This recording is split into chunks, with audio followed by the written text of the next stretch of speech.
আসসালামু আলাইকুম, কেমন আছেন সবাই? আলহামদুলিল্লাহ আমরা ভালো আছি।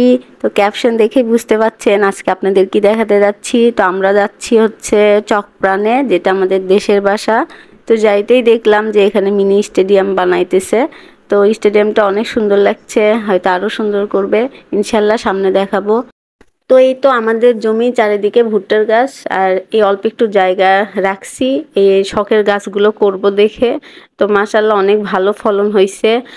তো এই তো বাদামের গাছ আছে, অনেক বাদামের গাছ আছে এখানে। তো এত সুন্দর লাগছিল, মনে হচ্ছে আমি সিলেটে আছি। আর এই তো পাট শাক দেখে তো পুরাই ফিল নিচ্ছিলাম সিলেটের চা পাতা। আর এই তো আমাদের কাঙ্ক্ষিত বাঙ্গির গাছ। আমি তো ফার্স্টে ভাবছি এটা তো পুরা লাইয়ের গাছ, পরে দেখি না, এটা তো বাঙ্গি ধরে আছে। হ্যাঁ, মাশাল্লাহ এক হাত পর পর এত বাঙ্গি ধরছে, আম, মানে কল্পনা অতীত। আমরা দেখে তো খুবই খুশি, মাশাল্লাহ। তো বাঙ্গির গাছের পাশাপাশি আমের গাছও ছিল।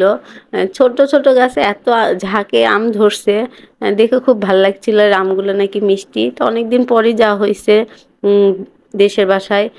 তো ওর বাবা বলছিল চলো যে দেখো অনেক বাঙ্গি ধরছে। আমার তো ফার্স্টে বিশ্বাসই হয়নি।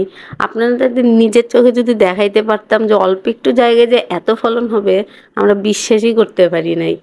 তো ওর বাবা একটার পর একটা তুলে তুলে আমাকে দেখাচ্ছিল যে দেখো, এই তো ওই দেখছে আর খুশি হচ্ছে, আর আল্লাহর কাছে শুক্রিয়া করছে। সত্যি আলহামদুলিল্লাহ, আল্লাহ চাইলে কি না পারে।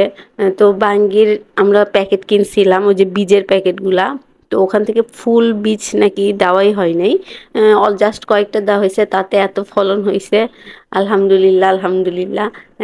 আমরা বাগানের ভিতরেও বাঙ্গির বীজ বসাই রাখছিলাম যে গাছ হবে, কিন্তু আসে নাই কোনো, মানে গাছের কিছুই দেখতে পাই নাই। তো জমিতে লাগানোর পর দেখলাম এই প্রথম আমি বাঙ্গির গাছ।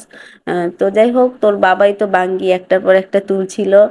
দেখতে ভালো লাগছিল নিজের হাতে। আসলে মানে ভালো লাগার জিনিসগুলো তুললে দেখেন ওই কি খুশি, ওই অনেক খুশি। আমিও অনেক খুশি ছিলাম, ভালোই লাগছে। তো যাই হোক, তো ভাবলাম যে আসলে কি এগুলো পাকবে নাকি আগেই তুললাম নষ্ট হয়ে যাবে। তো পরবর্তীতে দেখাচ্ছি কেমন রেজাল্ট পাইছিলাম আমরা। আসলে সবগুলোই যে হয়েছে এমন না, কিছু কিছু এরকম নষ্ট হয়ে পড়েও ছিল, দেখে খারাপও লাগছিল। তো সব কিছুর ভালো খারাপ তো থাকবেই। তারপর শশার গাছে শশাও ধরছে, আমি তো এই প্রথমে শশার গাছটাও দেখলাম। তা আলহামদুলিল্লাহ, আসলে আজকে আল্লাহর কাছে শুকরিয়া করা ছাড়া কিছুই নাই। তো সন্ধ্যা লেগে যাচ্ছিল, ওইদিকে সূর্য ঘুরে যাচ্ছিল, চাঁদও দেখতে পারলাম, একসাথে দুইটা ফ্লেভার। তো এই তো দেখেন পরদিন সকালবেলা দেখলাম একটা বাঙ্গি পেকে এরকম এত সুন্দর একটা কালার দিয়ে আসছে। তো আলহামদুলিল্লাহ, দেখে মাশাআল্লাহ অনেক ভালো লাগছিল, মন খুশিতে হয়ে যাচ্ছিল। তো আস্তে আস্তে ওই রকম করে সবগুলো হয়তো পেকে যাবে। তো ফেটে যাচ্ছিল দেখে ওর বাবা বলছে দড়িতে আসো বেঁধে রাখি। তো আস্তে আস্তে করে বেঁধে রাখছিল, না হলে আরো চারিদিকে মেলে যাবে। তো আজকে ভিডিও এই পর্যন্তই, সবাই ভালো থাকবেন। নতুন আরেকটা ভিডিওতে দেখা হবে সবার সঙ্গে। তো সেই পর্যন্ত আল্লাহ হাফেজ।